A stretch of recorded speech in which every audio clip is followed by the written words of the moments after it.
Vague de condamnation après que la police israélienne a empêché le patriarche latin de Jérusalem à célébrer la messe des rameaux au Saint-Sépulcre. Un pétrolier russe est arrivé ce lundi à Cuba avec des centaines de milliers de barils de brut. Une livraison qui ne pose aucun problème à Donald Trump. Vague de condamnation après que la police israélienne a empêché le patriarche latin de Jérusalem à célébrer la messe des rameaux au Saint-Sépulcre. Les bombardements se sont poursuivis en Iran dans la nuit de dimanche à lundi, alors même que Donald Trump affirmait qu'un accord pourrait être bientôt conclu pour mettre fin à la guerre. Le ministère iranien de l'énergie a signalé des coupures de courant à Téhéran et dans ses environs, à la suite d'attaques contre des installations électriques. Le Koweït affirme également qu'un travailleur a été tué dans une frappe sur une usine de dessalement d'eau produisant de l'électricité, tandis que la force de l'ONU au Liban affirme qu'un de ses soldats de la paix a été tué par un bombardement dimanche soir. And we will probably, I think we'll make a deal with them, pretty sure. Whether it's possible, we won't. But we've had regime change, if you look already, because the one regime was decimated, destroyed, they're all dead. The next regime is mostly dead. And the third regime, we're dealing with different people than anybody's dealt with before. It's a whole different group of people. So I would consider that regime change. Mais le président du Parlement iranien accuse Washington d'utiliser la diplomatie comme un écran de fumée, tout en affirmant que les États-Unis préparent secrètement une offensive terrestre en Iran. Dans le même temps, le Premier ministre israélien Benjamin Netanyahou a annoncé dimanche son intention d'étendre l'invasion terrestre de Tsahal dans le sud-Liban. Dans toute la région, le bilan des victimes continue de s'alourdir alors que la guerre entre dans son deuxième mois. Les autorités libanaises font déjà état de plus de 1200 personnes tuées, tandis qu'une agence de presse américaine évalue à plus de 3400 le nombre de morts en Iran. Dans le même temps, et malgré leurs ouvertures diplomatiques, les États-Unis continuent de renforcer leurs moyens militaires dans la région. De plus, selon le Washington Post, le Pentagone aurait préparé des plans pour des semaines d'opérations terrestres, bien que Trump n'ait encore approuvé aucun déploiement. Donald Trump ne voit aucun inconvénient à ce que la Russie fournisse du pétrole à Cuba, où la population a été fortement touchée par le blocus imposé par Washington. Le pétrolier russe Anatoly Kolotkin, soumis à des sanctions, est arrivé lundi matin à Cuba, selon l'agence de presse russe TASS. Cuba n'a plus reçu de pétrole depuis le 9 janvier, quand le Mexique a stoppé ses livraisons sous la pression de Washington. So we have a tanker out there. We don't mind having somebody get a boatload because they have to survive. It wouldn't bother me. That report is true as far as you know. Well, I would say, I told them, if a country wants to send some oil into Cuba right now, I have no problem with it. Do you worry that that's not Whether it's Russia or not. Selon les experts, cette cargaison pourrait produire environ 180 000 barils de diesel, soit suffisamment pour couvrir la demande quotidienne de Cuba pendant 9 ou 10 jours. Le blocus américain a eu un effet dévastateur sur la population civile de l'île, qui souffre de longues coupures d'électricité et d'une pénurie de ressources qui a poussé le pays au bord de l'effondrement. Un nombre croissant de pays et d'organisations humanitaires ainsi qu'une flottille civile ont intensifié leurs efforts pour acheminer de l'aide vers l'île, alors que l'ONU met en garde contre une grave crise humanitaire.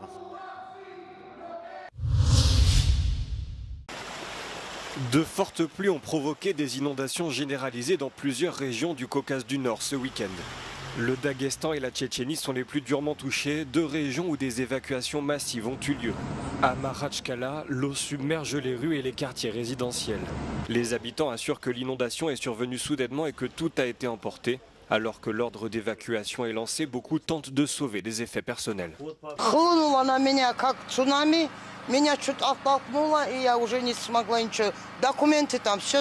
Les autorités du Daghestan ont déclaré l'état d'urgence.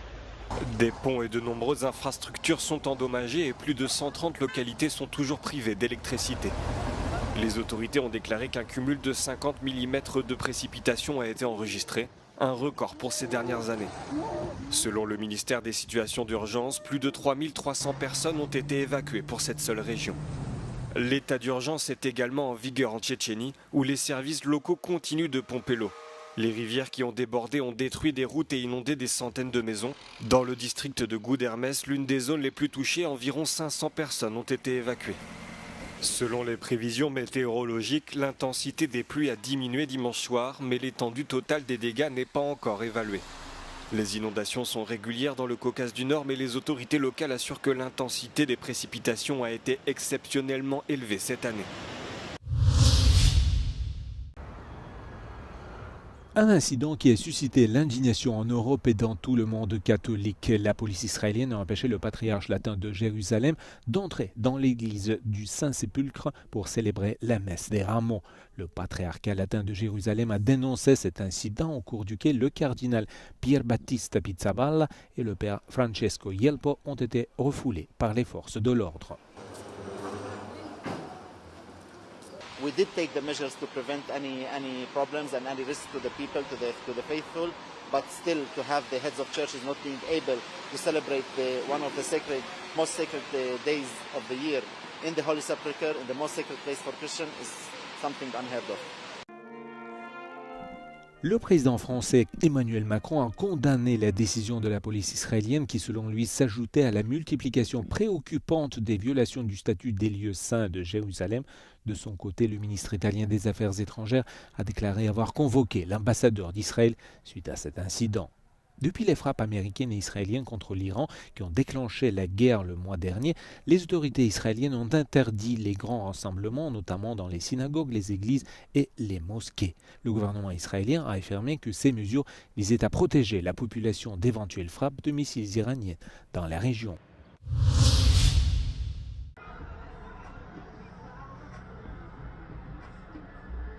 Des centaines de personnes ont été évacuées du K-Club, une discothèque située à Kehl en Allemagne à la suite d'un incendie dans la nuit de samedi à dimanche. Selon la police, 750 personnes faisaient la fête à l'intérieur de la boîte de nuit au moment des faits.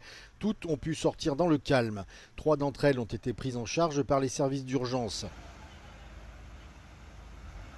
L'incendie s'est déclaré vers 3h45 du matin dans cet établissement très fréquenté situé tout près de la frontière avec la France. La police a ajouté que les flammes s'étaient ensuite propagées à l'ensemble de l'édifice. Les autorités municipales ont déclaré que les dégâts étaient si importants que la majeure partie du bâtiment sera probablement démolie. Cet incendie survient quelques mois après qu'un bar de la station de ski suisse de Crans-Montana a pris feu le jour de l'an, faisant 41 morts et 115 blessés.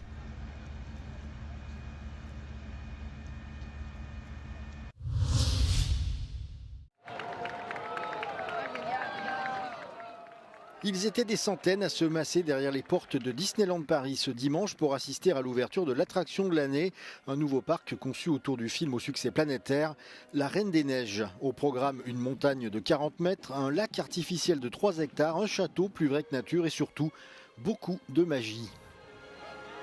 On rentre dans le monde d'Anna et Elsa. On a l'impression d'y être, on fait partie des villageois, on peut chanter avec Anna et Elsa, on a un petit peu froid quand il y a la neige, on est un petit peu mouillé aussi. Et franchement, un grand plaisir pour toutes ces familles, pour les enfants aussi. C'est vrai que cette nouvelle partie est vraiment beaucoup plus moderne, la technologie, ça n'a rien à voir avec le reste. C'est vraiment un beau changement et c'est très agréable.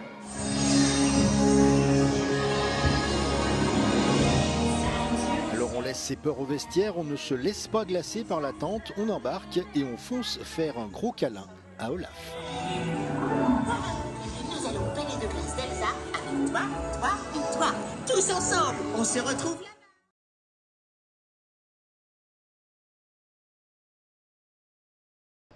Le ministre chypriote des Affaires étrangères, Konstantinos Kombos, a lancé un avertissement aux citoyens qui envisagent de se rendre au Moyen-Orient. À l'approche de la Pâque orthodoxe, les autorités ont constaté une augmentation des voyages vers les pays de la région. Nicosie prévient que toute personne effectuant des trajets dans la zone le ferait à ses propres risques et que le gouvernement n'organiserait pas de vol de rapatriement pour ceux qui se retrouveraient bloqués. Η προσπάθεια επαναπατρισμού συμπολιτών μας από τέτοιες περιοχές που προηγήθηκε το προηγούμενο διάστημα ήταν δύσκολη, ολοκληρώθηκε με επιτυχία, αλλά δεν μπορεί και δεν πρόκειται να επανεκκινήσει στο μέλλον.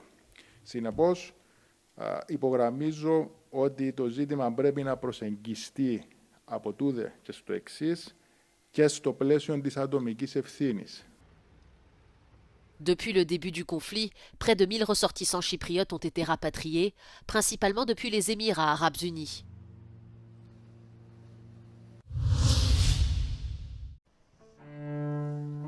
réviser ses cours en plein concert de musique classique. C'est ce que propose depuis quelques mois l'Université d'Amsterdam à ses étudiants. Ces sessions de travail particulières, organisées par l'association étudiante Entry, visent à stimuler la concentration en période d'examen et à populariser la musique classique auprès d'un public plus jeune. It's actually very calming and helping in concentrating on the work that we have to do, which is something that surprises me because normally I don't really listen to classical music, so that's a new experience for me. Les billets coûtent 2,50 € et incluent le Wi-Fi gratuit. The reason why music in the background can be so soothing almost is that it creates a state of flow. And flow is this mysterious balance between your level of skills and being challenged. And you want to be in that sweet spot. You don't want to be over-challenged. You don't want to be under-challenged. And I think music in the background can help you to reach a state of flow. And everybody knows when you reach a state of flow, you can go on endlessly and be enormously productive. Une expérience validée par les étudiants. Well, no, I don't think it's difficult to multitask here because it's really quiet environment and nice quiet music, so that helps me to concentrate and I'm not having any difficulties multitasking. Cette idée est née pendant la pandémie de Covid-19 pour aider les étudiants qui suivaient des cours à distance. Depuis, ces sessions séduisent toujours plus de personnes sur le campus.